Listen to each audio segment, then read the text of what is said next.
Warning, we are a spoilers podcast.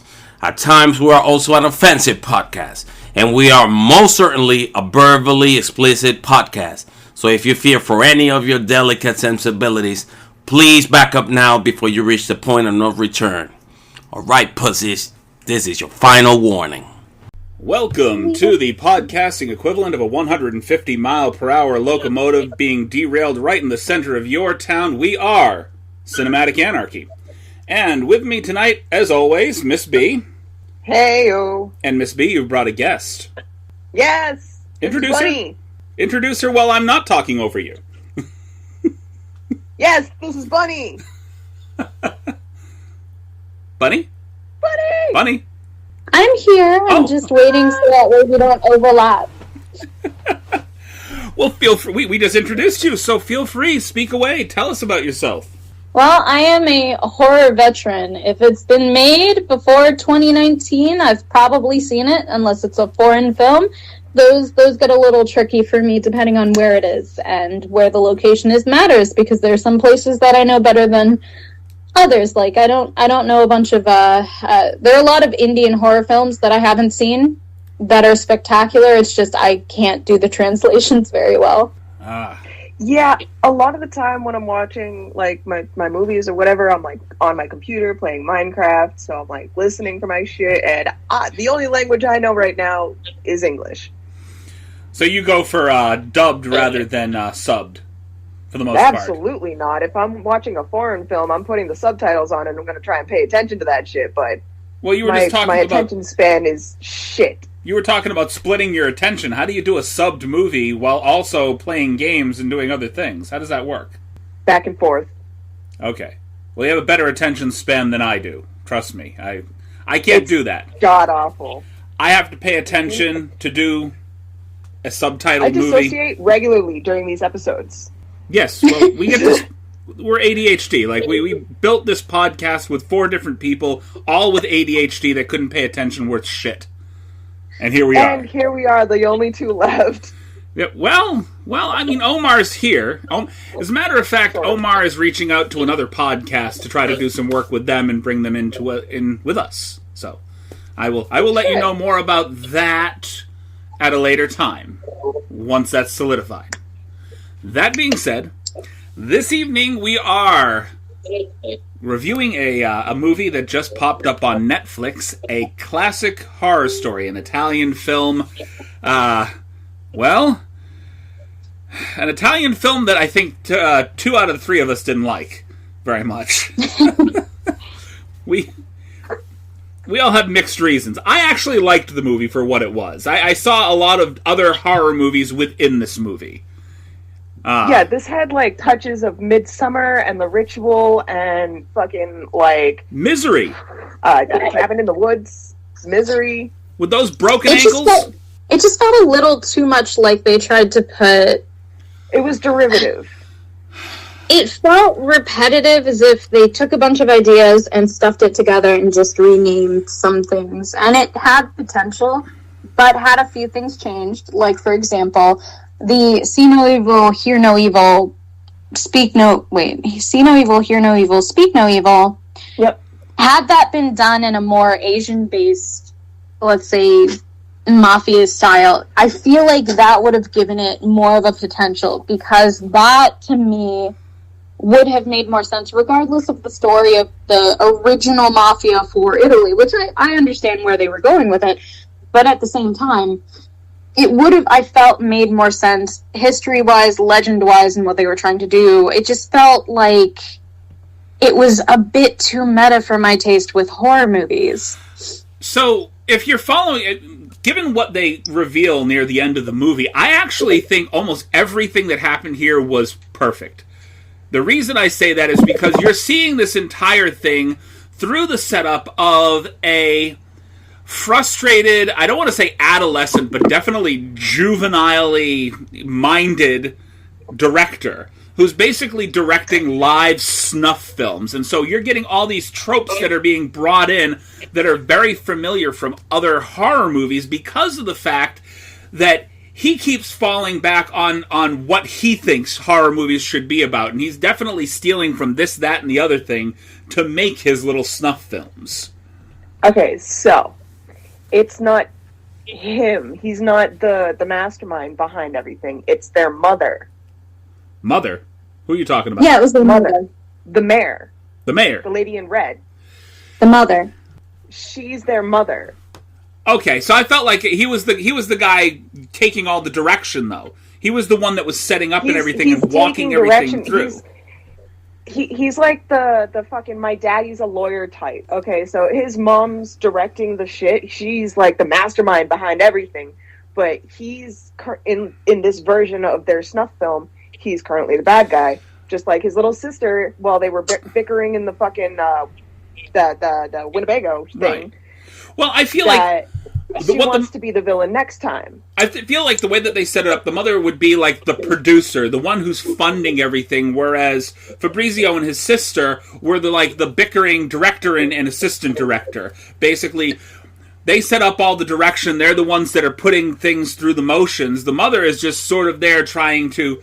I'm the one that has set these people upon you. This is my son, this is my daughter, these are the ones you're going to listen to, they're going to walk you through the motions, and they're going to basically, bring you the people that you're going to kill. So everything's sort of set up. Yes and no, because even Fabrizio, I'm going to butcher his name, Fabrizio.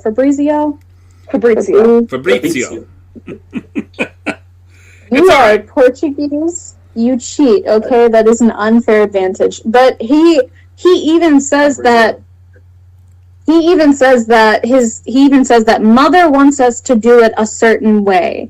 She has to have it a certain way. So it's not there. The way I saw it was when he's referring to a certain way, there's a ritual that they have to follow. I noticed that the second time I watched it through. The first time I was like, oh, it's just some little bitch boy fucking wannabe that got rejected by a bunch of women and fucking took it out on him. The whole premise is based around it's the mother behind everything. Is based around this myth. It is based around the myth that he talks about early in the movie.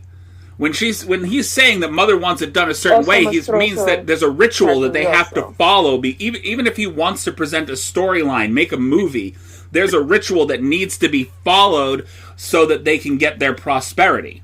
I feel like it went a bit too new age, gotta get it done, gotta get to the point, sort of. Like, it's not...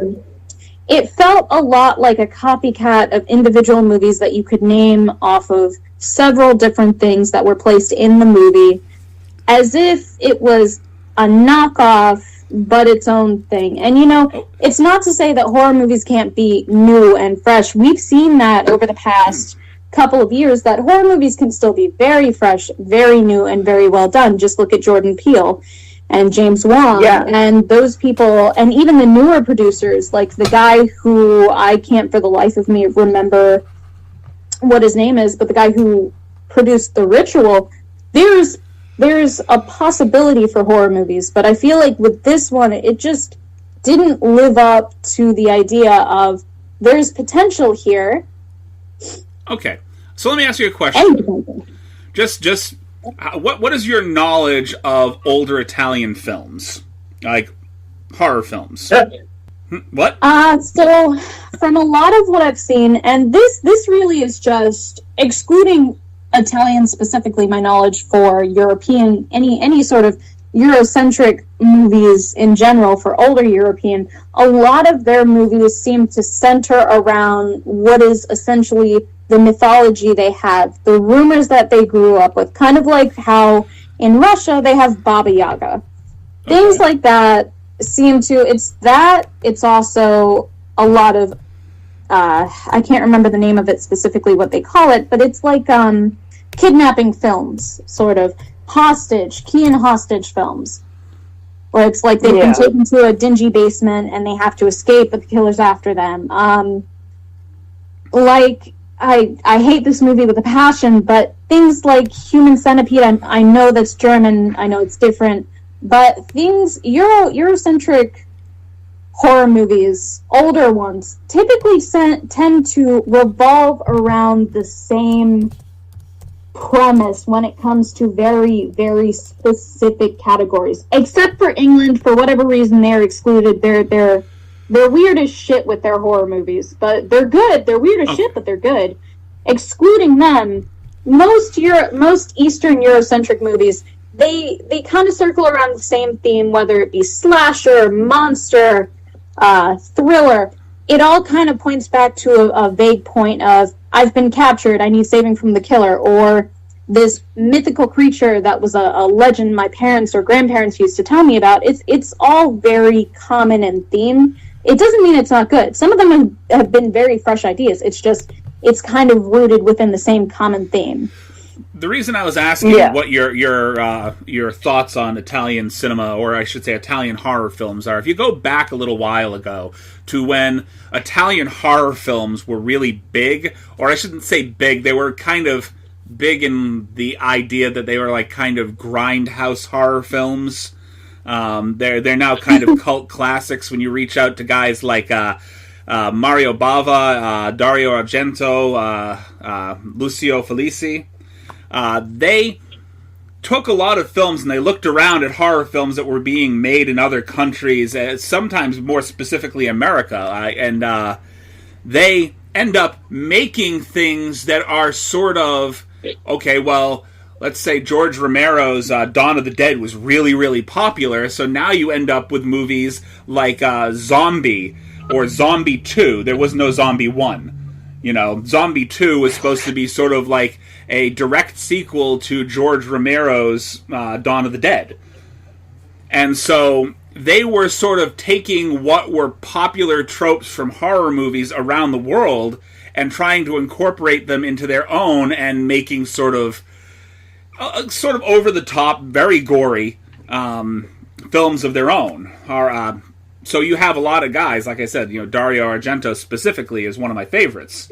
Mario Bava's right up there. That were making movies that were very much like what we watched in a classic horror story, where it was just sort of, it was over the top. They were definitely stealing things from other movies that we've already watched. You're looking at it going, I know what that is. I know where they got that from. This is definitely the same thing I just watched here. So I thought it was very self-aware when it made all the choices to kind of steal little bits and pieces from other horror movies. And it was even very optimistically calling itself a classic horror story, which in itself is a very meta name. That's, you know, that's where it becomes difficult with horror movies, because I came up with a system that I like to call the push up, the push down, the push in, and the push out. Now, essentially what the push up... What the push up is you can be self-aware in a horror movie. You can push yourself up. Like Cabin in the Woods was a very push up. It was a very push up. It was very self-aware. Very, very good, very self-aware. Made fun of every trope. Or like, I don't know if you've seen it, but Tuck and Dale. Yes, Tuck and Dale. I've seen that one. Yes. Tuck and Dale versus Evil. That was a push up. It's good, it's positive. They're being self-aware in a way that works. Whereas a push down is the opposite effect, like with what we have in this movie. They take things from other movies where it may not necessarily work, and it comes off as if it's supposed to be mocking itself, but it doesn't do it successfully enough to give the proper amount of feedback, which is, you know, it kind of did it in itself at the end where the guy gave it a thumbs down. It kind of, it's... You know, in a way, it's saying that, you know, we know this is bad, but thank you for watching. The push in is oftentimes where, let's say, I'm pretty sure that everyone's familiar with New Nightmare. Yes. Dream Warriors. Dream Warriors is a push in. It makes fun of itself. It's got the... You know, Freddy was horrifying for the times, but he was also comedic. It worked. It pushed in on itself. It made fun of itself, but also kept it entertaining. Now, the push out is like the movies we don't speak about that did what New Nightmare did with Dream Warriors and New Nightmare and pretty much all of the good classic cult movies. But the movie that we don't talk about in horror, every horror movie person's nightmare, if you've seen it, if you've never seen it, don't ever watch it. The Serbian film. The Serbian film is it? Yeah, I already knew where you were going with that. It's a push out. It's one of those movies where it's crossed a line, and that line should never be crossed. And it's a category of its own that is not good in any way. There's no way you could make it better. You can't pull it out of the dirt. Those are the 4 arrows you want to go in. Well, those are the 3 arrows you want to go in, and the 1 arrow you want to stay away from. But those 2 specifically, the push up and the push in, are what you want. When you go for the push down, you're trying to do something good. Like with Jason X, where he goes to space. Or like with Leopard. Every horror movie that's pretty much I never watched Jason X. He goes to fucking space. Uber Jason, yeah. With the metal mask.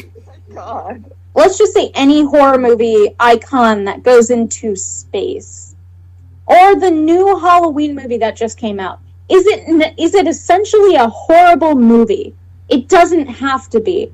But it's when the people tried too hard who made that movie to make it into something that it isn't successfully going to be. And I felt like that's, they did a good job with this. The atmosphere was beautiful. The cinematography was well done. The score was very well done as well. It's not that the movie wasn't well done. It's just that it wasn't well written. Yeah. So, okay. We're gonna go for best and worst they got here. this down to a fucking science. Right? Fucking Thank you. Thank you for being here. This is like desperately needed content sitting right here, right now. I thank you. Oh my god. I'm like stumbling over my tongue because I'm having a little trouble right now. Magnificent. All right. I need friends. I got too many. You can't see it, but she's grinning from ear to ear. I need friends, man. I gotta stop, those demons in my closet. So I get scared of nothing. That's not our usual interrupter. That is actually Bunny's guy in the background there. Hello. Hello. Hello. Normally, I gotta yell at Fredo to shut up. Hey, you don't have to shut up. If you got input, get a little closer to the mic so we can hear you. Hell yeah. Feel free. He won't let me play video games, so I'm playing Pokemon instead. That works. So, we'll start with our best actor in the movie. The doctor. The doctor? I would have to say the mother, because she's the only one that gave any sort of, I feel, emotion. It felt real. It didn't feel like it was forced. Everything else felt like it needed to be directed. The emotion of it felt, the sadness, the fear. Aside from, please pronounce his name for me. I'm going to get it wrong every time. Fabrizio. Fabrizio? Say Fabrizio, okay? Just Mr. Febreze, man. Yes. That's what we're going to call him. Mr. Febreze. Just the emotion, the craziness of how he felt. A man going crazy, and for women to feel the fear of men that they have to feel every day, that felt real. That psychosis that he had felt real. Same with the mother. But a lot of the other actors, even when she lost the blonde woman who lost her significant other, that felt forced. Anyone who's gone through grief, that those tears are, tears can be real, but the grief just didn't feel a loss. I'm kind of leaning on the doctor as well. Up until his death, I was good. Like, I don't feel like his death was particularly believable, and if I'm honest. Yeah, no. Him or Sophia didn't really do a good job selling the death scene at all. No, the whole death scene was awful. But he was the only one that I actually had any kind of like optimistic thoughts about. I thought he was going to make it out, but there's always the final girl. Right. Well, Elisa was the final girl, and I really didn't like her performance all that much. I didn't like her performance that much, but she is also, for the next part here, favorite scene. She was my favorite scene in the movie. Too quiet about the nails in her hands. That was my favorite scene in the movie. Was her basically nailed to the wheelchair And then basically the Christ emulation scene where she basically pulls her hands off of the nail directly through, which definitely tore flesh and bone because that's the head of the nail right there. Those weren't spikes. Well, that's what I mean when I say that I don't think that the movie was completely terrible, but as far as directing goes, it wasn't great because not everything has to be realistic. Obviously, this wasn't. But, when looking at how to act, if you're going to do something like a gunshot wound to the leg, a nail in the hand, a piece of glass in the torso, there needs to be some kind of emotion, believable response to that injury. Right. Yeah. Well, unless it's a parody. The overpowering screams would have been, the only thing we would have heard during the movie. So you got to tone it down a little bit, I guess. But but at the same time, if you've ever gotten a nail stuck in any part of you or been impaled, it's not fun. I've been stabbed twice, and just taking those things out of you. Not once by me, by the way. I just want to point that out there. So a few years back, I got into a really terrible car crash, and having glass impaled in you, that silent scream is real. It's just the way it was done in the movie is, you can't expect perfection when it comes to these things because people will react very differently, but it didn't feel, again, natural. There were not a lot of natural reactions. We talked over each other. What did you say, Miss B?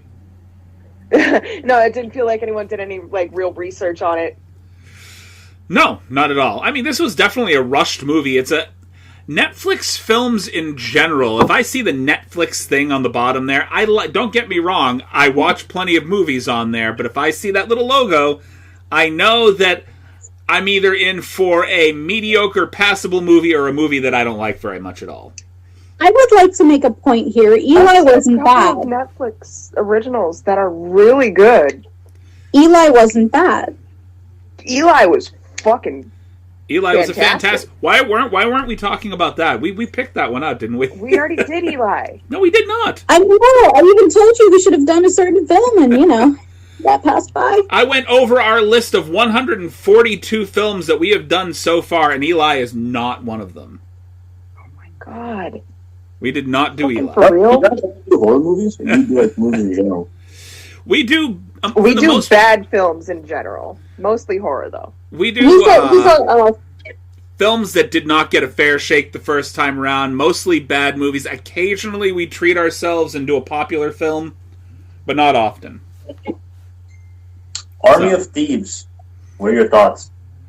Well, I have yet to watch it. Oh, Army of Thieves, I feel like it was a good film for what it was, but it fell back on too many tired zombie tropes. It really did. I mean, it was just the prequel to Army of the Dead. No, I'm sorry. I'm thinking Army of the Dead, not Army of Thieves. I haven't watched Army of Thieves yet. Yeah, so Army of Thieves basically just takes place a couple years before Army of the Dead. It's the story of how that German lock picker guy right kind of got to LA, or to where the fuck he was. I have not gotten to that particular film yet because I planned to watch it as part of the podcast. Like, I wanted to bring that up as one of the ones that we do. I did want to bring this up. If you haven't done the ritual, I wanted to talk to you about doing that, which obviously we can talk about later, but the ritual is definitely one that I wanted to kind of bring up in correlation to this movie, because it's when you take anything ritualistic in a movie, whether it's fake or not, people trying to play on something satanic or possibly just evil cult shit in general, it feels almost like, the best way to describe it is how Deadpool felt when he was in Deadpool 2 when he was rolling through the hall what was it? The Xavier School looking at the photos of old white men saying he should have brought a whistle. That's pretty much how that entire cult scene felt. It didn't feel creepy. It just felt gross. Right. Yeah. Okay. So we're going to take a very quick break to let our sponsor speak for itself, and we're going to be right back. All right. So we're going to go ahead and just sort of discuss the final little bits of the movie here, our favorite scenes, least favorite scenes, starting with you, Bunny. Favorite scene? Yes. The ending. When it ended, the credits. That was. I'm kidding. That's an easy out. Come on. I know it's strange, but I would say that it's not with any of the people, but just overall general cinematography.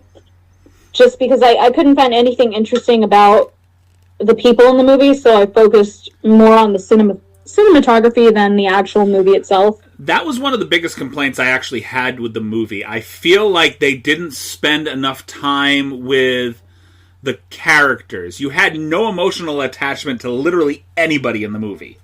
So there was nothing that but really that scenery was fucking gorgeous. Yeah, but like it's like Final Destination. You don't care about the emotional attachment. You know what's going to happen to him. But you don't care about the emotional attachment. Background with certain people. You get an idea of who they are, what they're about, with a lot of the Final Destination stuff. Yeah, but these were just like a bunch of random people doing like a carpool thing to their different destinations. Like, they don't know each other. There's no real like backstory. You got like a kind of a backstory on the final girl who was like on her way to go get an abortion. Right. That's about it. I mean, there was not a lot of backstory for any, and you get a little bit of backstory from the doctor about him losing the patient, then basically everything kind of falling down around him. But doctors, you got the backstory behind Mark and his girl too. Fucking. You know what? I'm gonna do this. I guess if I can do this a little differently, because I didn't really have a favorite scene and a least favorite scene. My least favorite scene was most of the movie. Okay. I'm gonna say myself that I'm gonna give myself, instead of a favorite scene and a least favorite scene, I'm gonna give it a Golden Kill award and a rusty trophy. Okay. Kill award for like the worst kill. So golden trophy kill has to go to when they just sledgehammered his feet. Like that. Yeah. Was probably the best. I think in my opinion, the best one. Mark's death was definitely the best one, especially with the whole crank thing that they did to him. The spikes through the face. Yeah, the vice with the spikes that are pointed at his eyes, and they stop just so that's like a millimeter from his eyes, just letting him freak out beneath them for a few minutes before continuing. I would say that was definitely probably my favorite kill. And then for the rusty kill, I would say that it had to be just the guy getting a shotgun to his face was so anticlimactic. Yeah. The only thing that I had a real problem with, I actually read up a bit. I listened to a couple of people discussing this particular film, and everybody's talking about how great the gore is. And I've seen a lot of gory films, and this one barely has enough gore for it to be a passable movie, a passable version of like CSI. It's like they very clearly haven't ever watched a Saw movie in their life. No, nothing. Like, they pulled away during like pivotal moments when they could have like just stuck there and like had the gore, you know. I mean, even when they were like cutting off the ears, it was like the side, gouging the girl's eye out is from the side. When they slit the throats, it was at a distance enough so you didn't have to actually see what they were doing. But also be mindful that Italy has very, very different censorship laws than we do. True. And so that they are not allowed to receive a lot. They have a very heavy censorship law, and that can be a lot of that's problematic for a lot of things with them. Okay. I mean, when did they start censoring a lot of their films? Because Italy was known for some of the goriest films up until let's see, Korea and China took over. Roughly around the time that Russia started to become a little more lax on their censorship laws, Thailand, Italy, Romania, Turkey, a few other countries picked up on them. Roughly around 1973, when slasher films became a huge thing in America, they were really concerned in a lot of other foreign countries that would become a popular trend. Their people might mimic it. That started to become more of a popular thing for them to censor some of their movies due to the way that America was doing things in the horror industry and just a lot of what they called free culture, free will culture. From what I was reading about Italy anyway, a lot of their really big problems, not so much with censorship, it's that they dealt with a fascist regime for a hell of a lot longer than a lot of countries had to deal with them. And for the most part, the Italian movie industry really looked down on films that were flights of fancy.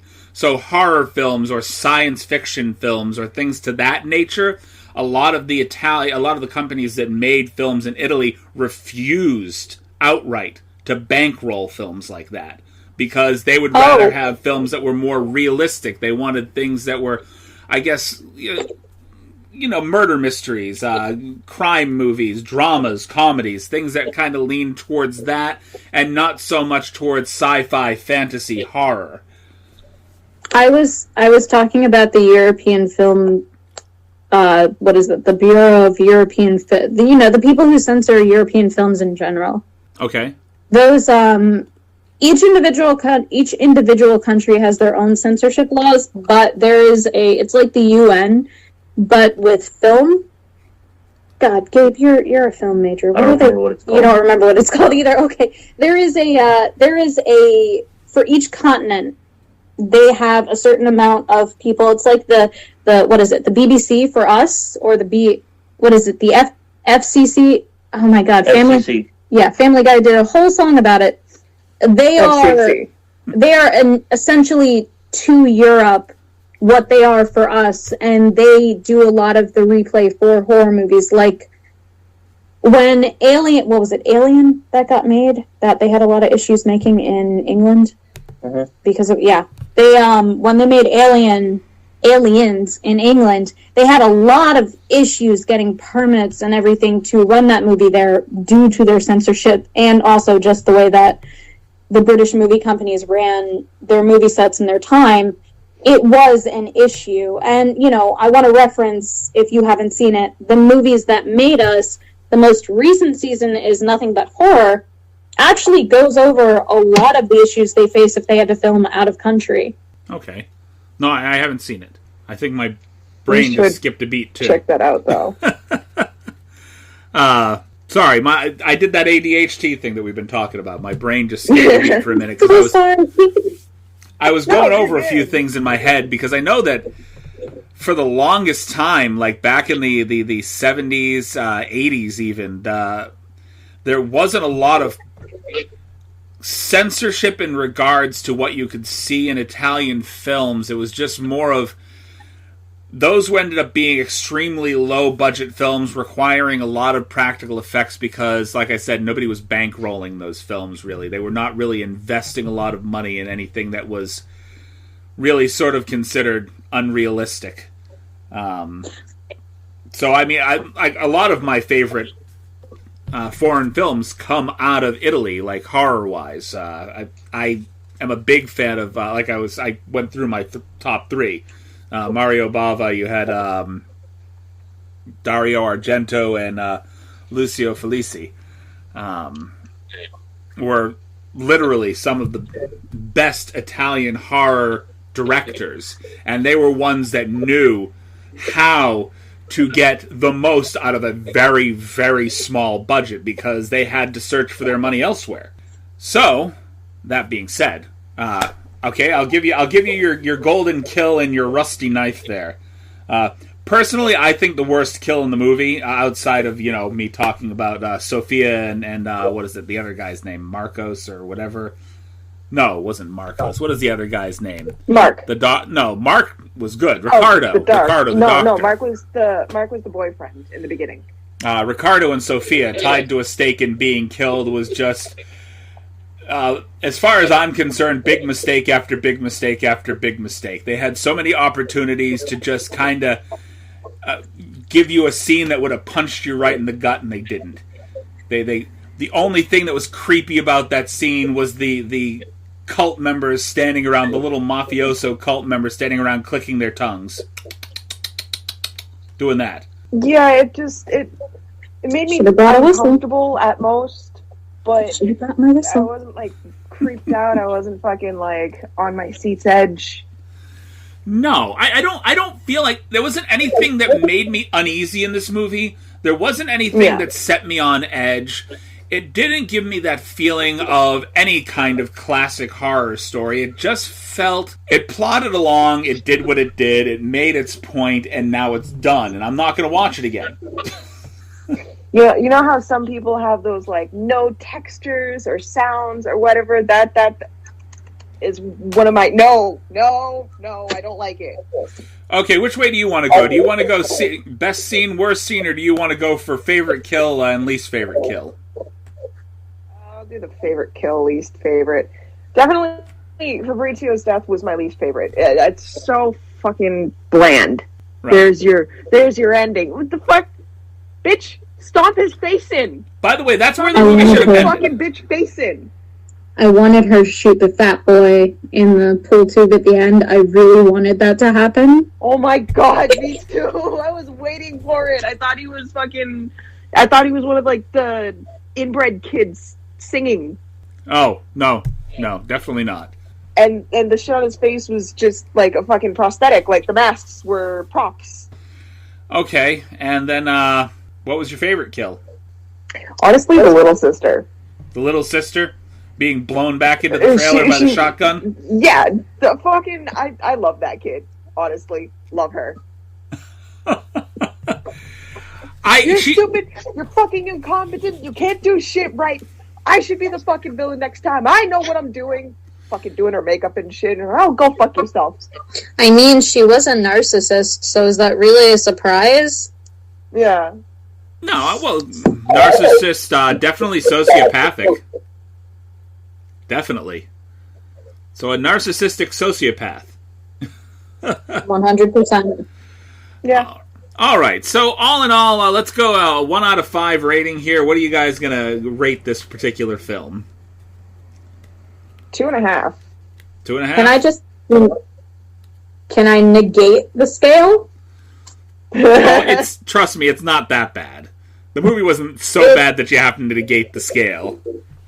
You forget that I've seen probably a good 92% of every horror movie ever made, and yeah, it's gonna negate the scale for me.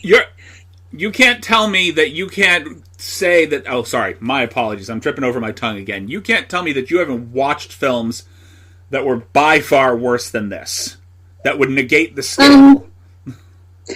If we're talking about quality, we're talking about the overall film. Well, so hold on. If we're talking about quality, I can't make a comparison between this and Chopping Mall because Chopping Mall was made in the 1980s. So this would have been the equivalent of Chopping Mall in the 1980s. Right. So it's basically a cult kind of. It was so bad. It's sort of a cult film. It'll probably be a cult film in the future.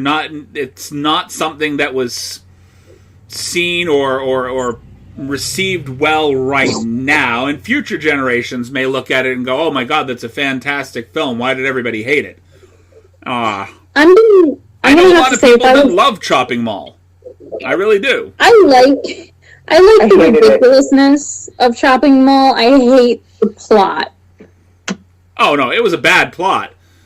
It was horrible. I mean, it was basically what would happen if short-circuited in a mall and killed everyone. So Johnny Five. But that's why, That's why I'm asking, well, that's pretty much why I'm saying, I can't say that there are worse movies, because quality-wise, yes, but also time-wise, it would be the equivalent of what would have been considered bad back then. Right. I mean, it's still a bad movie, but in all, I mean, you got decent cinematography. It was filmed beautifully. There were a lot of fantastic scenes visually. Yes, the plot in the movie kind of fell apart. I'm probably going to give it like a 2 stars, because there are a lot of good elements to this, and if they had spent a little bit more time with the plot and the actual characters, this would have been a fairly plausible, passable film. But I really hated Fabrizio's little meltdown in the cabin after she figured out that he was wearing an earpiece and not a hearing aid. That whole meltdown was the no, you stupid fucking slut, blah blah blah. Come on, dude, you can do better. Tell me you haven't seen guys that do like that. They have a plan for you. They want something from you, and then the second you ruin their plans, they start taking you down with every word that comes out of their mouth. Nicole, I know you've dated at least one. Yeah. Yeah. Mm-hmm. Yeah, we know exactly what that's fucking like. Yeah. And it wasn't believable. Okay, so his mouth was not believable? Weird. That's just... He's not a fearsome character. If I were, and I say this with the most amount of seriousness that I can, if I was in the movie, I would have drop kicked that fat little sack of potatoes. Thank you. He is at best. There's literally so many fucking things she could have used as a weapon right fucking next to her, and she just stood there. You're right that Fabrizio is not an intimidating character. Not even when he was staring into the eyes of the deer, he is not an intimidating character. However, what he is exactly what he was. Hair swish. What he is exactly what he was meant to be. He is a sociopathic character who is at best infantile in his attitude. He doesn't have he has a focus. He wants to make a horror film, and he thinks that the best way to make a horror film is to actually fucking kill people. So he's making a snuff film. The thing is that he's not a sociopath, because a sociopath would mean that he lacks any emotion. And as we can see, he clearly feels some kind of emotion. He's more of a narcissist. And I think that he's got definitely mommy issues and seeks approval. So I wouldn't call him a narcissist, but I would call him a mommy issue filled. I mean, not sociopath, but narcissist that has a lot of mommy fueled issues. I think the sociopathic part is the fact that he has no empathy at all. Okay, you know what? The entire time I was watching this fucking movie, I was thinking to myself, this guy gives me serious Josh Gad vibes. Oh my god, I turned off the wrong thing, or unplugged the wrong thing. We don't know enough to call him. We definitely know enough from what the sister said and how she acted, because we got to see the sister more. We know enough to call her a sociopath, but we didn't see him enough to make, because yes, they lack empathy, but I feel like we didn't see enough of it to see his story, and I think that would have been better if we had seen a little bit more of his story, considering the fact that, he's part of his family. He is the only one who has shown any kind of emotion, any kind of reaction. The other two kind of just did it for themselves and did it because they could, whereas he actually had a plan. He was panicking. He showed emotion. He showed that he felt some kind of way. It was more or less just in his own mind. This is how I'm going to do things. This is how I feel. This is what I want, which is very narcissistic. But I don't think we can claim him as a sociopath, because we haven't seen enough to see if he is, because he did show that fair range of some kind of conflicting emotion, which usually just means parental issues. Sociopaths aren't necessarily devoid of emotion.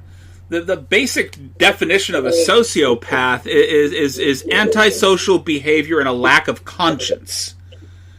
So, which is usually almost little to no empathy. Right, and he doesn't have any empathy. Everything that he did, even when he was raging about her fucking up his plan, everything he did was to manipulate them into the positions that they were in. But he showed that he cared about his sister. He showed in those brief moments that he held some kind of emotion. And from just in general what we know about true crime, I'm not sure if anybody else listens to true crime while they're doing their makeup in the morning like I do. But just, realistically, the case that I just listened to about a 6-year-old boy who killed his friend because he wanted to know what it felt like and felt nothing after was the example of a normal sociopath in life, realistically, versus someone who's a narcissist like Ted Bundy, who still felt emotions, but had a lot of problems there. So I think that it's fairly common that within cases of sociopathy, these people have absolutely no empathy. And if there are sociopaths with empathy, there are so few and far apart cases that it would be like finding a needle in a haystack. Right. I mean, he definitely has... I'm not saying like he's a full-on sociopath. He definitely has the tendencies, though. Like, almost everything he shows throughout the film makes you feel like he shows the tendencies, but I feel like it's just because he's trying too hard to, get mommy's approval. There's no conscience there at all. There's just he's wants to make a horror film and he's killing people to make it. There's no conscience. There's no real right or wrong going through his head. It's just he's attention seeking. Yes. But if you pay attention to a lot of what he's trying to do and for the reason that he's doing it, a lot of it seems to be more family motivated, which means that there is some care there. He wants that lack of family that he has, which again I think would have been more useful to have their backstory in there. It would have made the movie more interesting to see exactly how he got to that point. I think the focus on him and less on these people would have made the movie more interesting. The investment would have been higher had the story been about where this family got to and why they got there, because anybody can be a victim. Jason will kill anybody. See a background story on Fabrizio's family. Oh yeah, like a sequel Jason or a prequel. Because the mayor, their mother, looks like a fucking badass character. Like, Jason kills anyone, but we don't really care about the people that he kills. But what we do care about is Jason's backstory. Exactly. All right. He can kill a million of these teenagers that are generic. They're teenagers, they're camp counselors, they are going there, they're horny, they're doing the same things over and over again, typical teenager. Regardless of what their backstory is or why they got there, that can be explained in such short, simple details that doesn't really matter. Why is this man in a hockey mask killing people and why can't he die? So it's the backstory of the villains that matter in these movies the most. I'm going to just read one last little definition here and tell me if you... I mean, and I know that I'm arguing about a definition of sociopath here. Are you beating a dead horse, Chris? Oh, I'm beating a dead horse. But the Psychology Today refers to a sociopath, a pattern of antisocial behaviors and attitudes, including manipulation, deceit, lack of empathy for others, lack of conscience, and aggression. Mm-hmm.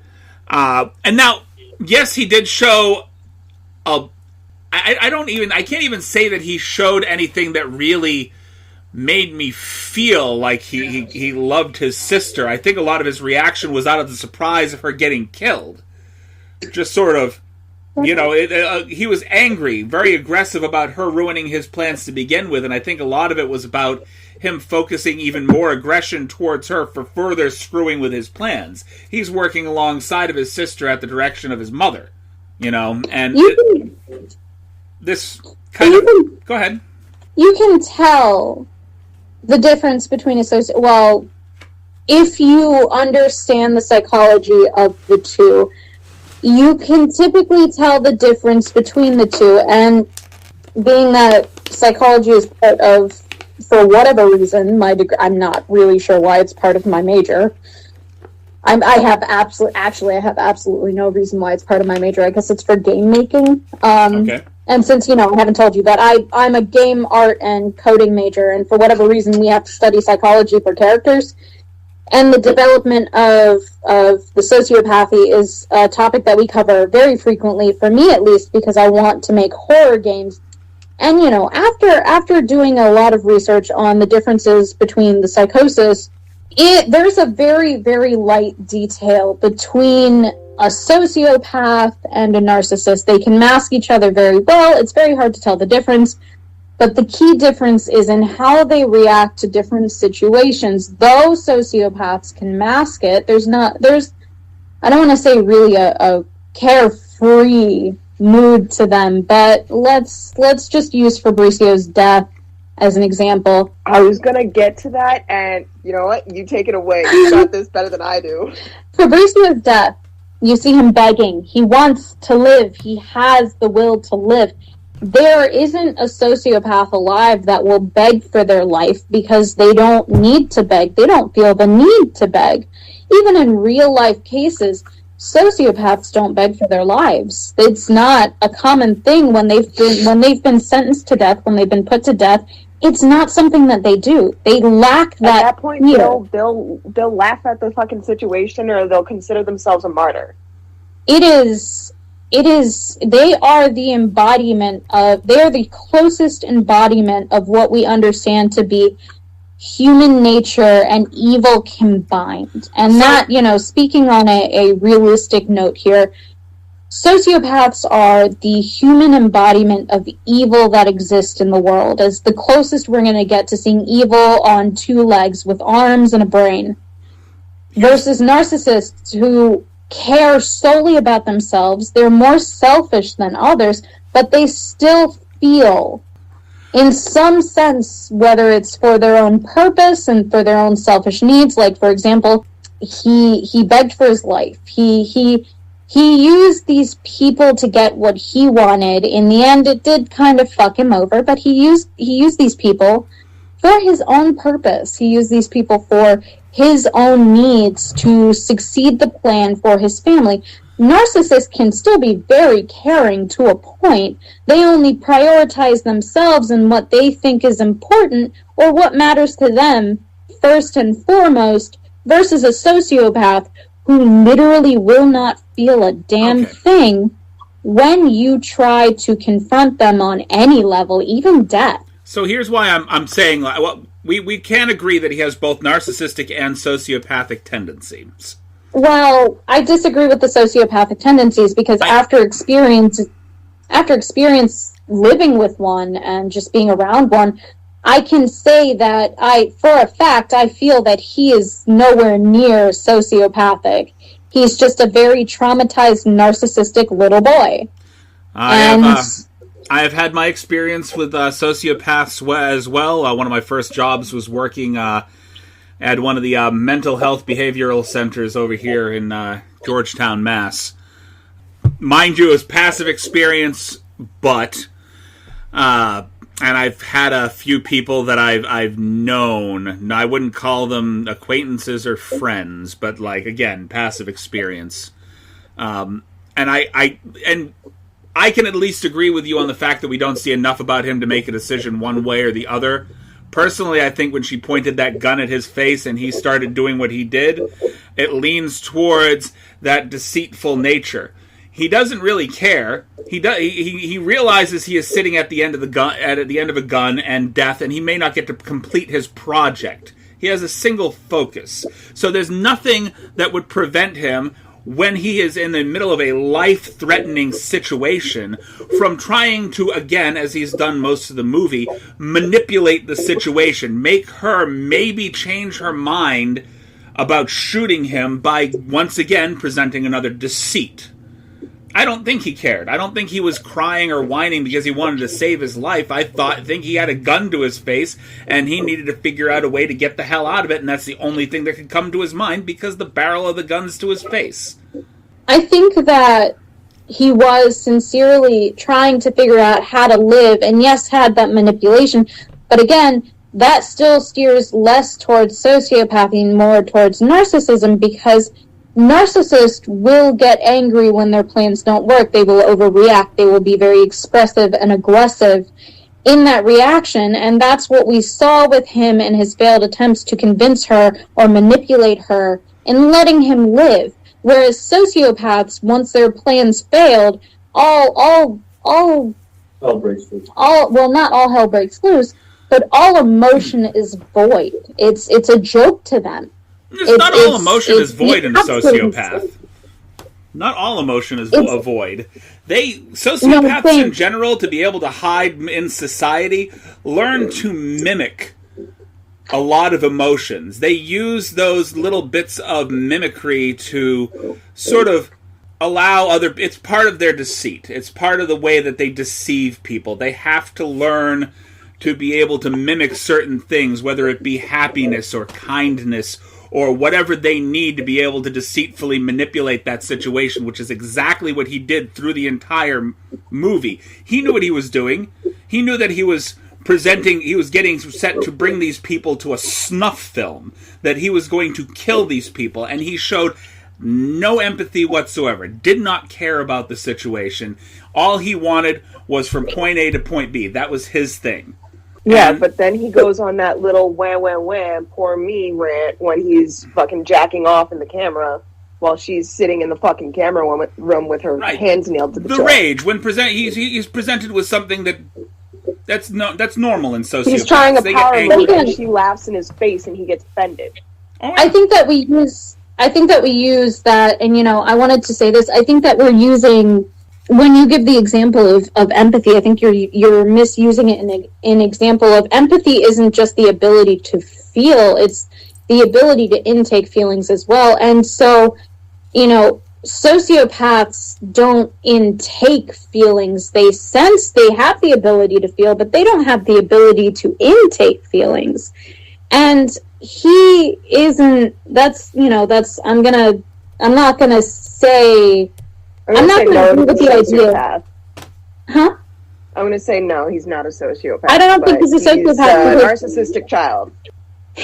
Sociopaths don't have the ability to intake emotion. Yes, they can feel to a degree, very small, but they don't have the ability to have that intake of emotion, which is what makes the difference. That's that line that you draw. Narcissists can feel empathy. They can intake and export emotion to a certain degree as well. But with him, and we saw this between him and his sister, there is no empathy. There's a very, very small amount, but there is no empathy. It is very uncaring. She didn't even care enough to spare her own brother from having a mental breakdown of his mother going to be very upset if it's not done the right way for her or the family or the mafia or whatever it is that he's trying to get it done right for, that this thing is going to completely wreck him. She did not care. She wanted him to be quiet so she could be in her own headspace. She didn't care. There is no caring. There's an unfeeling. She used those people in her own way because she could. There was no reason behind it. She had no motive. She did it because she could. She didn't care about her mother's plan.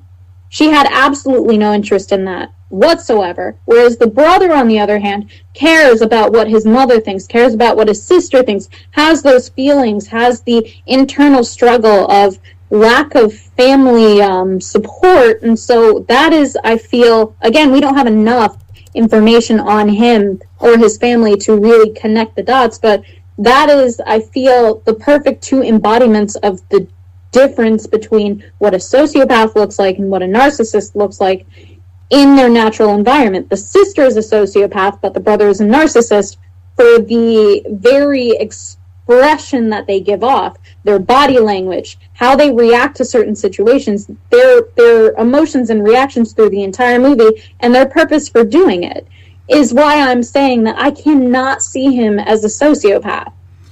Very well. I am convinced and I capitulate. Okay? That was a really long way of saying I don't think he's a sociopath. Hey, you know what? You convinced me. Perfect. You convinced me. So kudos to you.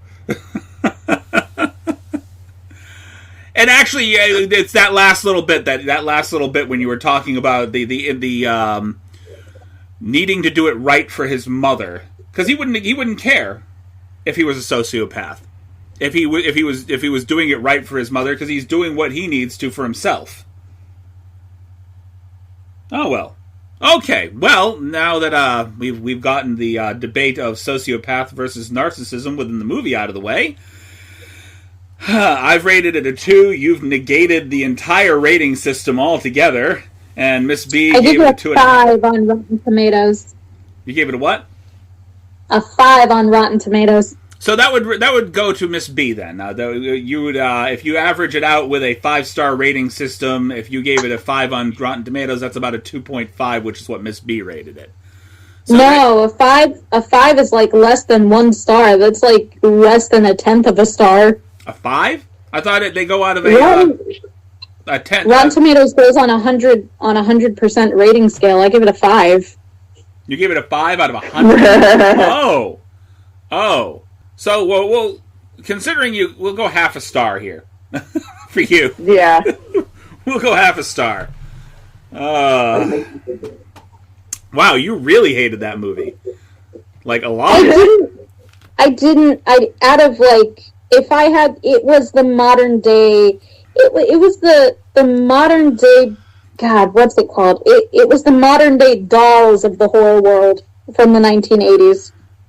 I mean, if I'm entirely honest, this movie was literally a self-aware theft of several other movies and tropes.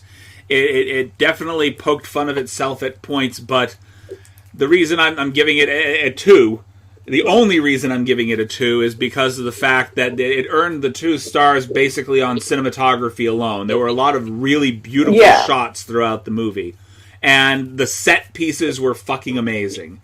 And if they had spent just a little bit more money... That house was super derivative, though. Or a little bit more time on the actual characters themselves, you would have had a really good movie. You know? I don't think that money was an issue, because there are low-budget movies that have done better for far less.